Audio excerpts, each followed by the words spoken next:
अपने दोनों हाथ टेबल पर जोर से पटक कर रखा और अर्थ की तरफ झुकते हुए बोली, तो क्या तुम्हें सब कुछ याद है? ये याद है कि ये तुम्हारी गर्लफ्रेंड नहीं है? ये सुनकर अर्थ का हंसना बंद हो गया और वो बोला, मुझे ये तो नहीं पता कि ये लड़की मेरी गर्लफ्रेंड थी या नहीं।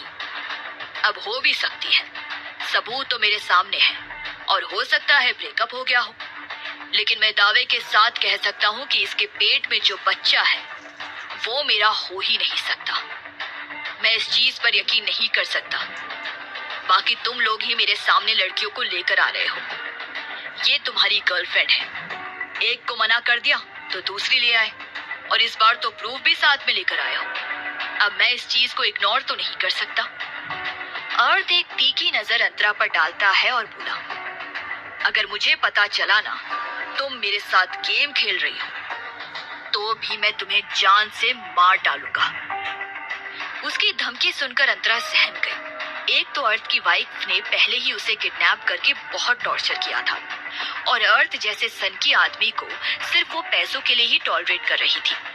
बाकी अर्थ कैसा था वो खुद भी जानती थी। उसे ये समझ नहीं आ रहा था कि इस आदमी को आव्या हैंडल कैसे करती है। एली बोली, तुम्हें नहीं लगता तुम अपनी गर्लफ्रेंड को धमका रहे हो? ठीक है, हम डीएनए टेस्ट कर लेते हैं, तब तो मानोगे ना? अर्थ ने अपनी एक आईब्रो ऊंची करके एली को देखा। एली बोली, मानोगे ना? अर्थ कुछ सोचते हुए बोला, पहले डीएनए टेस्ट तो कर लो, फिर मानना या ना मानना वो मुझ पर डिपेंड करता है। एली बोली, ओके, आज शाम तक तुम्हें डीएनए रिपोर्ट मिल जाएंगे और तुम कल के लिए रेडी रहो, कल बहुत खास दिन है। अर्थ ने उसकी बात पर ध्यान नहीं दिया और चुपचाप खाना खाने लगा। सोफिया अंतरा को पकड़कर दूसरे कमरे में ले गई और वहां एली भी आ गई। सोफिया बोली, तुमसे एक काम ढंग से नहीं होता, पहले पकड़ी गई और अब ये बच्चा मुसीबत बना हुआ है। एली बोली, तो क्या फर्क पड़ता है, इस मुसीबत को अर्थ का नाम दे देंगे। वैसे भी आजकल डीएनए रिपोर्ट बदलना कौन सी बड़ी बात है। अंतरा बोली, मुझे कुछ कहना है। एली और सोफिया ने उसे घूर कर देखा। एली बोली, बोलो, अब क्या कहना है तुम्हें? अंतरा बोली, उसकी बीवी बहुत खतरनाक है, शी इज वेरी डेंजरस। एली बोली, खतरनाक थी लेकिन अब नहीं है। ये सुनकर अंतरा हैरान होकर देखने लगी। उसे एली की बातें समझ नहीं आई थी। एली बोली, अब वो मर चुकी है, इसलिए तुम्हें उससे डरने की कोई जरूरत नहीं है। इनफैक्ट उसके सारे टीम मेंबर भी मर चुके हैं। ये सुनकर अंतरा की आंखें बड़ी हो गई। सोफिया बोली, तुम्हें जो करने के लिए कहा गया है तुम्हें वही करना है। तुम्हें उसे यकीन दिलाना है कि तुम उसकी गर्लफ्रेंड हो और ये बच्चा उसका है। एक बार उसे यकीन हो जाए उसके बाद आगे का काम हम कर लेंगे। अंतरा ने हाँ में सिर हिला दिया। होटल हयात, अवी और अंकिता का रूम। अंकिता बोली, तुम्हें लगता है ये प्लान काम करेगा? अवी बोली, एक प्लान बी भी है। एक प्लान हमने क्रिश के साथ डिस्कस किया है और दूसरा जो सिर्फ हम डिस्कस करेंगे, क्योंकि मुझे उस पर भरोसा नहीं है। अंकिता कुछ सोचते हुए बोली, तुम उस पार्टी में इनवाइटेड फीमेल सिंगर की जगह जाने वाली हो, तुम्हें गाना गाने आता है? ये सुनकर रवि की उंगलियां कीबोर्ड पर चलते चलते रुक गई। उसने अंकिता को देखा।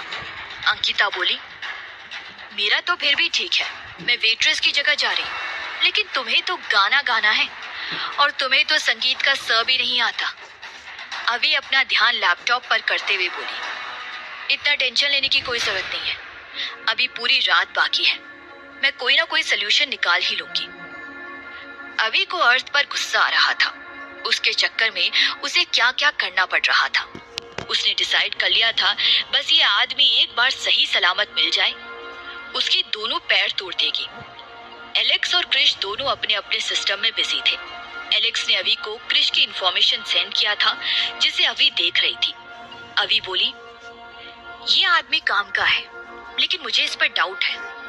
अंकिता बोली, मुझे तो पूरा का पूरा ही डाउट है, मतलब इसने क्या सोचकर उसकी पूरी मेमोरी ही डिलीट कर दी।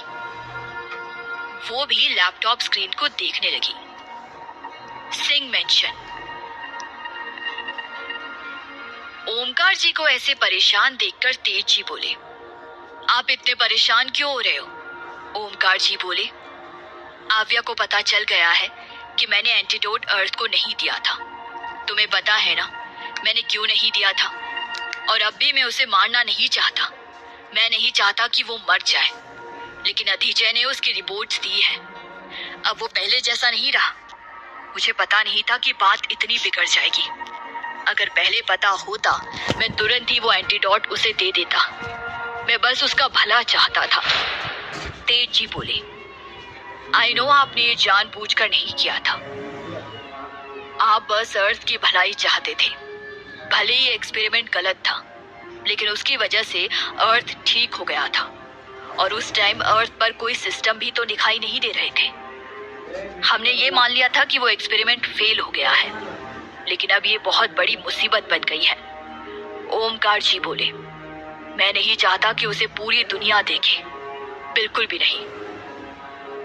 Secret lab. अर्थ डीएनए रिपोर्ट देख रहा था। एली बोली, अब तो यकीन करते हो ना ये बच्चा तुम्हारा है? अर्थ एली को देखकर बोला, ठीक है मैं मान लेता हूं। फिर उसने अंतरा को देखा और पूछा, मेरा नाम क्या है? अंतरा ने उसे देखा और बोली, अर्थ। अर्थ ने पूछा, पूरा नाम? मेरी फैमिली भी थी?